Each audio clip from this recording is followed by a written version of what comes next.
Namaskar, welcome to Odisha this week. I am Ayushi Nanda. First, the headlines. Chief Minister Naveen Patnaik launched the official host city logo of the state for the upcoming FIFA Under-17 Women's FIFA World Cup India 2022. King Charles pledges lifelong service as UK's new monarch. Bhumi Pujan performed to remove sand from Konark Sun Temple. Seatbelt alert needed for rear seats too, says Gadkari.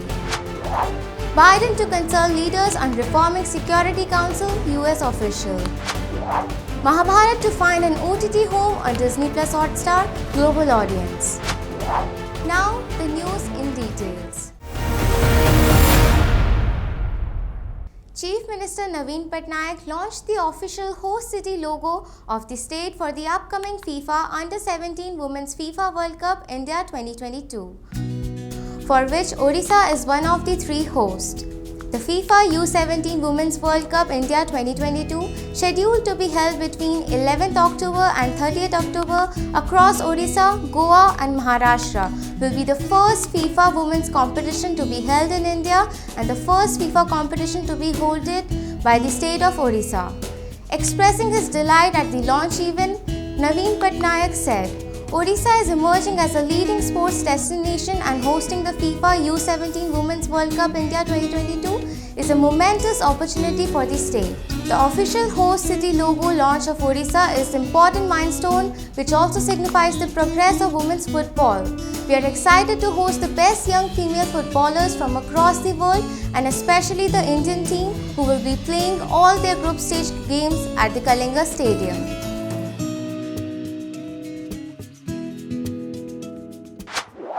King Charles has pledged lifelong service in his first address to the UK and the Commonwealth after assuming the throne following the death of his mother, Queen Elizabeth II.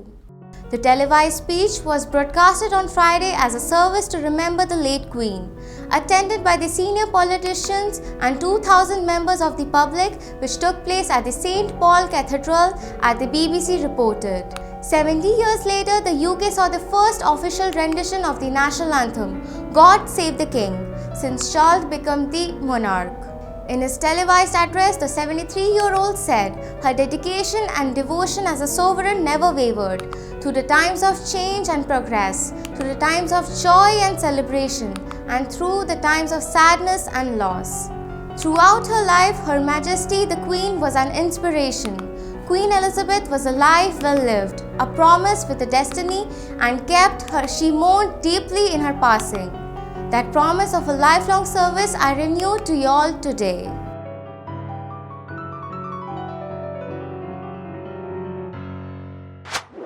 The Archaeological Survey of India performed Bhumi Pujan rituals to remove sand from the Garbhagriha of the Sun Temple in Odisha's Konark. After doing proper study, detailed documentation and holding discussion with various experts and engineers for the last 2 years, a safe system has been prepared to remove the sand from the temple so that people can enter into the 13th century shrine, said Arun Malik, the superintendent of ASI. Keeping in view the direction of Odisha High Court and assurance of the Union Minister to Parliament, we have initiated the process today, he said. After penetrating into the Sanctum Sanctorum by dragging a hole, the inside condition of the temple will be examined, and accordingly the sand will be removed through the automatic mechanical working platform, informed the ASI official.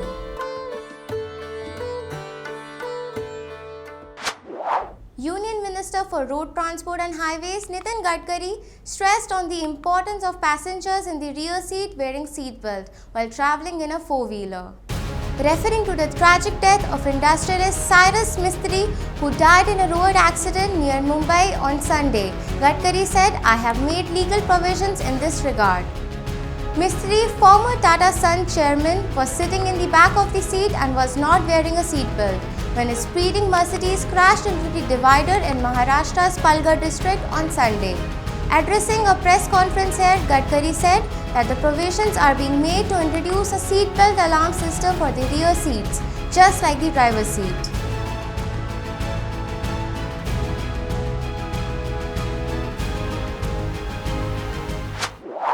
giving a new impetus to the movement for the UN Security Council reforms. US President Joe Biden will consult the other leaders during the General Assembly's upcoming high-level session to forge a consensus on expanding the council, according to the Washington permanent representative Linda Thomas-Greenfield. We should forge a consensus around sensible and credible proposals to expand the Security Council's membership, she said while addressing the future of the United Nations in San Francisco on Thursday. During this month's General Assembly, President Biden, Secretary Blinken, and I plan to consult broadly on our individual and collective responsibilities under the UN Charter, including the critical questions around the reform of the Security Council and other UN organs, she said. Mahabharat, which a generation of Indians grew up seeing on Doordarshan, will be back on a contemporary look on global platform, the Disney streaming Disney Plus Hotstar. It was among the 3 Indian titles that were revealed at a global Disney fan event D23 Expo in Los Angeles, reports Variety. Mahabharat is being produced by Madhu Mantena, Ram Gopal Verma's nephew and Arunag Kashyap's former associate, Mytho vs. Studios and Alu Entertainment. The other announcements made included the return of Karan Johar's celebrity chat show Coffee with Karan for Season 8 after hugely successful ongoing Season 7. It is being produced by Johar, Apurva Mehta and Anish Beg for Dharmatic Entertainment Production. Johar, Mehta and Sumin Mishra are also producing Bollywood-set Dharma series Showtime, which, according to the Dharmatic boss, will lift the curtains on the Indian entertainment industry's biggest trade secrets. That much for today in Odisha this week. For international and national takes, please log into mobilenews247.com. Namaskar.